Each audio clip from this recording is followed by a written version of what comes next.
Hello friends, आज हम देखेंगे इंडियन इकोनॉमिक सर्विस के बारे में। इसके सिलेबस के बारे में जानेंगे हम, जिससे हमें पता चलेगा कि इस एग्ज़ामिनेशन को एस करने के लिए हमें क्या क्या चीज़ें आनी चाहिए, पता होना चाहिए। तो इस सीरीज़ का ये पहला लेक्चर है जिसमें हम इसके सिलेबस के बारे में जानेंगे। तो जानने से पहले हम पहले कुछ इंडियन इकोनॉमिक सर्विस है क्या उसके बारे में जान लेते हैं। तो ये इंडियन इकोनॉमिक सर्विस का जो एग्ज़ामिनेशन है ये यूपीएससी करवाती है, हर साल करवाती है ये एग्ज़ाम। इसको जो एडमिनिस्ट्रेट करता है वो डिपार्टमेंट ऑफ इकोनॉमिक्स अफेयर, जो अंडर किसके है, मिनिस्ट्री ऑफ फाइनेंस के अंडर में इसको एडमिनिस्ट्रेट किया जाता है। आईएएस एक group A central service exam होता है, जिससे आप सेंट्रल सर्विस ऑफिसर बनते हैं ग्रुप ए लेवल में। ये 72 अलग अलग मिनिस्ट्रीज एंड डिपार्टमेंट के लिए होता है। अगर हम इसमें देखें कि इसका एग्ज़ामिनेशन बॉडी कौन है, तो एग्ज़ामिनेशन बॉडी जैसे मैंने पहले बताया कि यूपीएससी है, यूनियन पब्लिक सर्विस कमीशन इसको कंडक्ट करवाती है। सर्विस टाइप क्या रहता है, ग्रेड ये सेंट्रल सर्विस रहती है। आपकी ज़्यादातर जो भी पोस्टिंग रहेगी वो दिल्ली में रहती है, ज़्यादातर पोस्टिंग दिल्ली में रहती है। मैनेजिंग डिपार्टमेंट क्या है इसका, डिपार्टमेंट ऑफ इकोनॉमिक अफेयर, जो कि इसके अंडर है मिनिस्ट्री ऑफ फाइनेंस के। रोल क्या रहता है आपका, प्रोफेशनल इकोनॉमिक एनालिसिस करना पड़ता है आपको गवर्नमेंट पॉलिसी मेकिंग और इवैल्यूएशन के लिए। स्कोप क्या रहता है, आप 72 अलग अलग मिनिस्ट्रीज एंड डिपार्टमेंट्स में काम कर सकते हो। की सेक्टर्स जैसे फाइनेंस हो सकता है, हेल्थ, एग्रीकल्चर, इंफ्रास्ट्रक्चर। फिर अपॉर्चुनिटीज़, आप पॉलिसी बनाओगे इंडिया के लिए, इंडिया के गवर्नमेंट के लिए, इकोनॉमिक डेवलपमेंट के लिए आप पॉलिसीज़ बनाओ।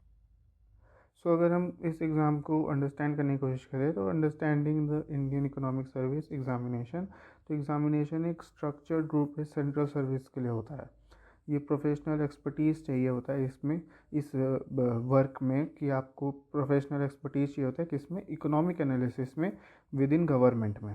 ठीक है, जब आप एनालिसिस की बात करते हो तो एनालिसिस किस चीज़ के लिए, the creation and implementation of development policies. आप पॉलिसीज़ बनाओगे, उसको डेवलप करोगे, या कोई पॉलिसी पहले से बनी हुई है उसको आप एनालाइज करोगे कि इसके इम्प्लिकेशन क्या हो सकते हैं, क्या ये फ़ायदेमंद है कि नहीं। तो गवर्नमेंट के अंडर में आपको ये सब देखना पड़ेगा। फिर आईएएस जो है वो डिपार्टमेंट ऑफ इकोनॉमिक्स अफेयर्स के अंदर काम करता है, मिनिस्ट्री ऑफ फाइनेंस में।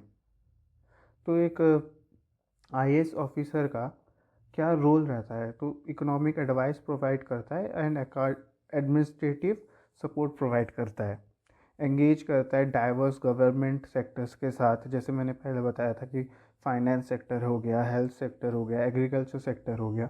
ऐसे अलग अलग सेक्टर में एंगेजमेंट रहता है उसका।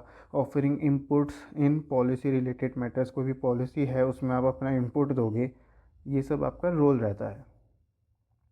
और अगर बात करें कि एलिजिबिलिटी क्राइटेरिया क्या रहेगी, तो कोई भी एग्ज़ाम देने से पहले आपको अपना एलिजिबिलिटी क्राइटेरिया देखना पड़ता है। तो यहाँ पे जो ये है ये 2025 हो जाएगा। तो एज रिक्वायरमेंट जो है वो एटलीस्ट 21 ईयर्स ओल्ड का होना चाहिए, नो ओल्डर देन 30 ईयर्स। आप 30 साल से ऊपर के नहीं होने चाहिए। एज रिलैक्सेशन सिर्फ एससी और एसटी स्टूडेंट को जो एज रिलैक्सेशन मिलता है वो 5 ईयर्स का रहता है। तो आप 35 की एज तक दे सकते हो, मतलब एससी या एसटी के स्टूडेंट जो है वो 35 की एज तक दे सकते हैं। और अगर ओबीसी स्टूडेंट्स की बात करें तो वो 3 साल और रिलैक्स करवा सकते हैं, तो वो एज 33 तक दे सकते हैं।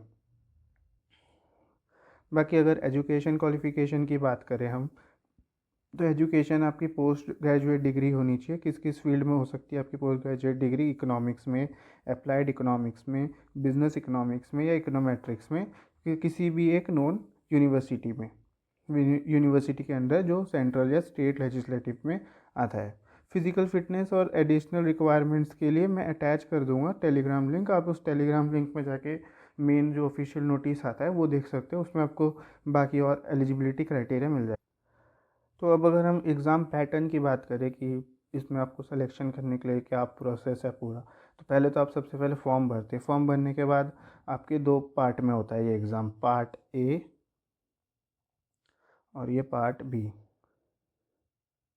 तो पार्ट ए में जैसे मान लो रिटर्न एग्ज़ाम हो गया आपका। रिटर्न एग्ज़ाम में आपके जनरल पेपर्स होते हैं और इकोनॉमिक्स रिलेटेड पेपर्स होते हैं। जनरल पेपर्स में जनरल इंग्लिश हो गया, 100 मार्क्स का आता है। जनरल स्टडीज़ हो गया, 100 मार्क्स का आता है। और इकोनॉमिक्स के पेपर में general economics 1, general economics 2, general economics 3 और इंडियन इकोनॉमिक्स, ये सारे 200 मार्क्स के आते हैं। फिर उसके बाद आपका पर्सनालिटी टेस्ट होता है, या आप बहुत लोग इंटरव्यू भी कहते हैं उस चीज़ को, वो भी 200 मार्क्स का होता है। टोटल मिला के आपका 1200 नंबर का होता है। अभी जैसे कि हम अगर एग्ज़ामिनेशन सिलेबस की बात करें, तो एग्ज़ामिनेशन में जैसे जनरल इंग्लिश ले लिया, जनरल इंग्लिश में आपको ऐसे राइटिंग के लिए पूछा जाता है, उसमें ऐसे पूछ लेंगे, कोई कोई वर्ड्स दे देंगे जिसको लेके आपको सेंटेंस फॉर्म करना है, या किसी वर्ड का मीनिंग है वो लिखना है, या कोई ईडियम दे दिया, ईडियम से रिलेटेड कोई आपको सेंटेंस फॉर्म करना रह जाता है। फिर राइटिंग, प्रीसी राइटिंग हो जाती है, समराइज़ करना होता है। और अगर जनरल स्टडीज़ की बात करें, तो जनरल स्टडीज़ में आपको ज़्यादातर इंडियन पॉलिटी हो गया, हिस्ट्री हो गया, और ज्योग्राफी से रिलेटेड और इकोनॉमी से रिलेटेड कुछ कुछ क्वेश्चंस रहते हैं। अब बात आती है जनरल इकोनॉमिक्स 1 पेपर की।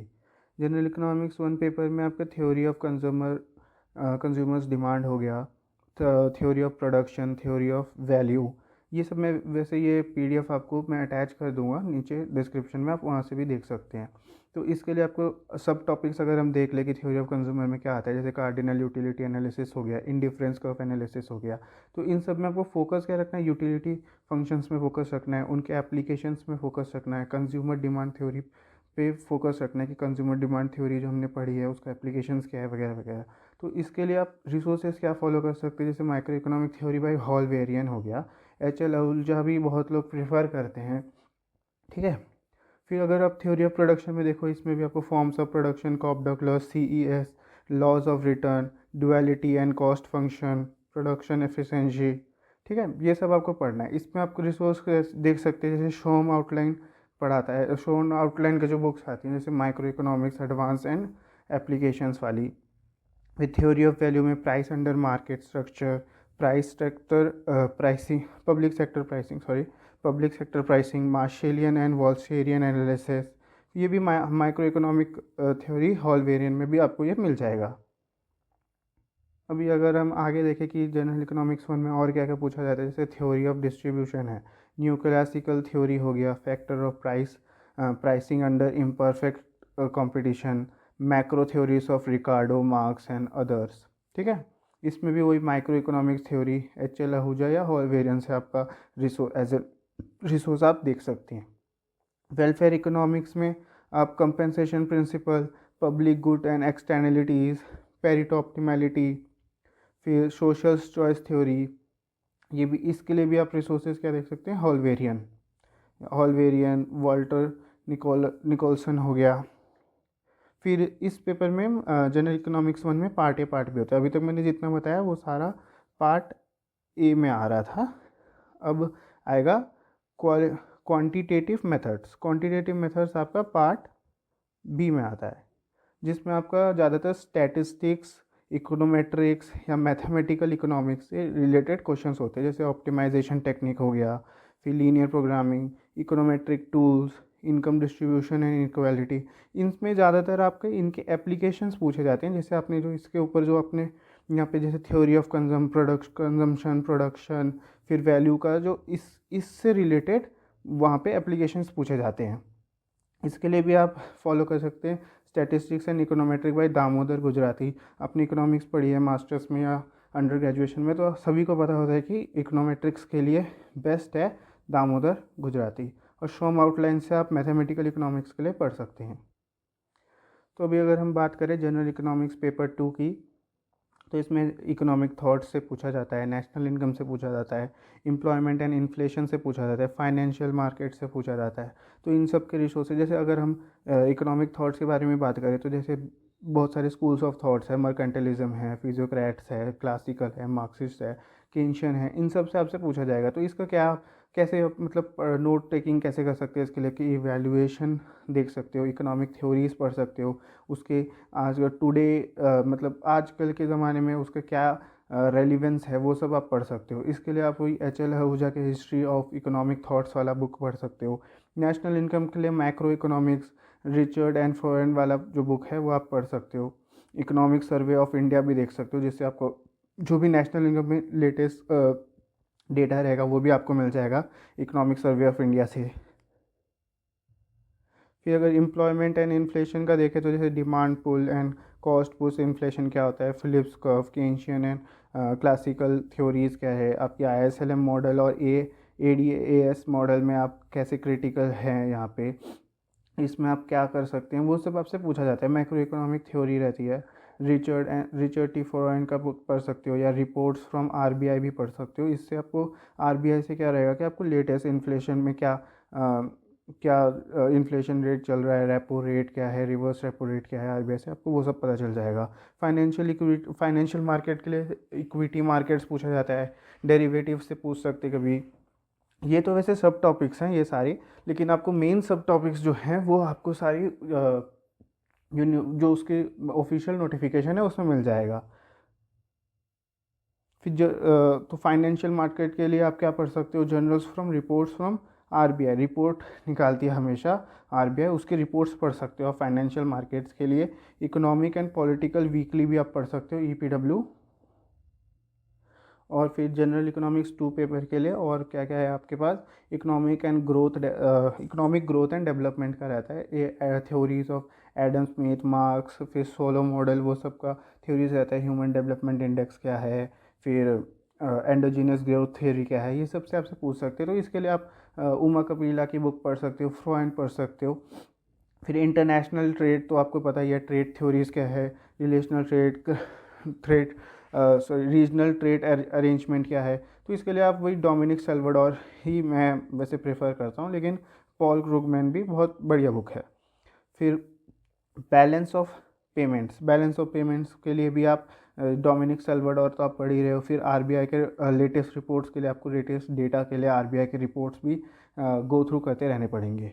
तो उसके आगे अगर हम देख सकते हैं कि अगर किसी ग्लोबल इंस्टीट्यूट के बारे में लिखना है, पढ़ना है हमको, तो उसके लिए अगर हम पढ़ सकते हैं फ्रॉम वर्ल्ड बैंक पढ़ सकते हो, IMF का भी देख सकते हो, EPW जो इकोनॉमिक, जो यहाँ पे मैंने बताया था आपको, इकोनॉमिक एंड पॉलिटिकल वीकली भी आप पढ़ सकते हो, और इकोनॉमिक सर्वे ऑफ इंडिया भी पढ़ सकते हो।